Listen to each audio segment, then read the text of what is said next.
Okay, next two steps we're going to do is take off or disconnect the negative cable on the battery, and and then after that we're going to undo the shroud, take off the shroud. You can see there's bolts running across, so there's 1, 2, 3. Actually, we don't need to undo those in the end, just the ones in the middle. 1, 2, 3, and there's at least one down here on each side. I'm not sure if you can see that. Where is my... Okay. Yeah, so right down there. There's a bolt down there. And there's one over here. Okay, we're working on getting the shroud off. I'd mentioned there's 3 bolts going across the front. And there's actually 4 bolts, 2 on either side. One there and one over here, so on both sides. So I'm just using this long extension to get these bolts off, and then it should pull right up and away.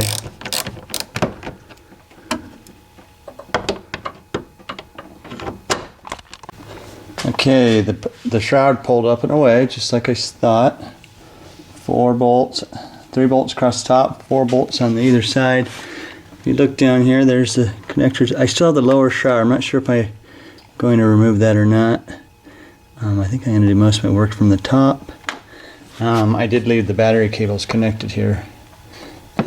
Figured I'll just store that right there while I work on the rest of it. Okay, so next I think I will go down below and remove the lower radiator hose, or disconnect it, and that'll drain the water out there. And then after that I'm going to work on this fan, which there's 4 bolts right at the base of the fan here. Take those off. This one, pad light. But yeah, these bolts. And okay, now we're gonna take off the serpentine belt, and a lot of people don't know how to, well, since you don't do it too often, but here's a long breaker bar.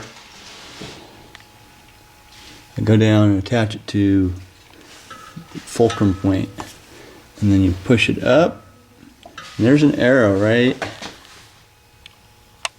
there, shows you which direction to push it in. See that? There's right there on the back wall. See the arrow? So pretty much just going to push it up. It loosens everything up, and then it slides right off. That.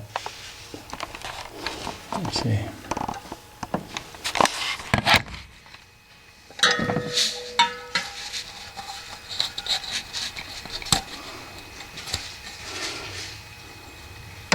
There we go.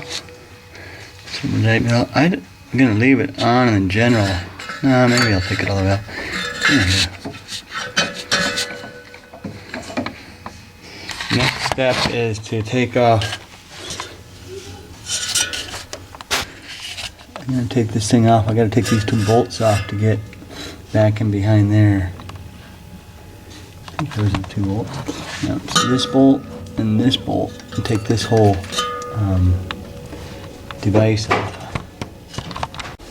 Okay, I took this little thing out, and then it gives me much better access into the bolts that are back in there. There's 2 bolts on either side. That's the water pump right there, and I did pre-loosen this thing right here. So now I'll take off the 2 bolts on either side, and first I got to get this fan off. To get the fan off, I'm going to put some sort of grip right around here, and then turn those bolts, and it should come off. You got to hold the fan steady while you undo those bolts. So I grab on right there with the vice pliers. Okay, in order to get these bolts loosened, I grab the back end of this with my hand inside there at the same time that I pulled up on the bolts. You can hold that in place with your hand. Hopefully that's visible. And the other thing I want to make note of is there is an orange mark down here, and then there's a slight scratch mark on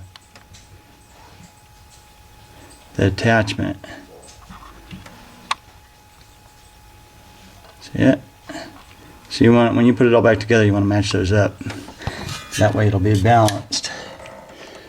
Okay, now I am getting to the 14mm bolt, and notice how much room we have in here with the fan gone. And there's one bolt there and one bolt higher up, and then over here, notice how much room we have. There's a bolt down here. Let's see, way down there. And this one right here, the upper bolt. Those are the 4 bolts you got to take off to get the water pump off. One other note I need to let you know is, once you take the fan clutch off, you want to store it like this. And that way the fluids stay right inside it and it doesn't become unbalanced. Very important to keep this thing balanced.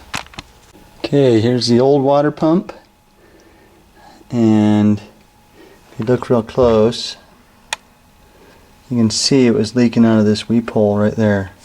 And that's how they're designed to go bad. They start leaking out of there, and then you can see the rust stain. This probably was at least 3 months. I don't drive the car very often, so I let it go a little bit. But this is a Napa water pump. I paid $57 for it a year and a half ago. Like I said, I don't drive it very much, but it went bad. So guess what I do? I go and get another Napa water pump, and this is the replacement. Brand new, shiny, and I'm giving them a second try. That's my theory. They can do it to me once. Plus, oh, good thing is they have a lifetime warranty. So just takes, you know, my time of replacing it and everything. And new Prestone Dexcool radiator fluid, and then also some water pump thermostat housing gasket. So it was about $80 by the time I got done, taxes and those 2 items, and I bought some paper towels. So $80 and probably 3 hours of my time, and I'll have a new water pump. So let me think. Oh, one thing I wanted to show you over here. This is the box it came in, and it comes with let's see that very good. The little gasket and the plug sit on the top, and there's must be $81. The water pump was $51.99. So that plug right there is going to go up here. So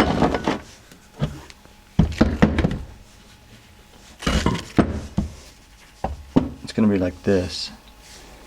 And this was the part I bought last time.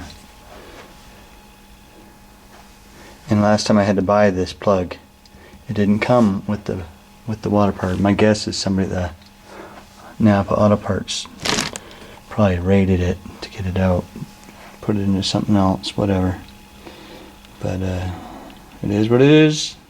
Over. Oh, I got to take these things off of here and put them over here, and then I'll mount the let's see, little bell housing back on top of there like that. Like that. Mount back in there, and then put the fan on inside. Okay, I just got done putting some water pump and thermostat housing, RTV silicone gasket material, or gasket compound, I guess. Anyways, probably a little bit thick. Just try to keep it pretty thin so that it doesn't take too long to harden up. And I'm going to take these, slide them on here like this.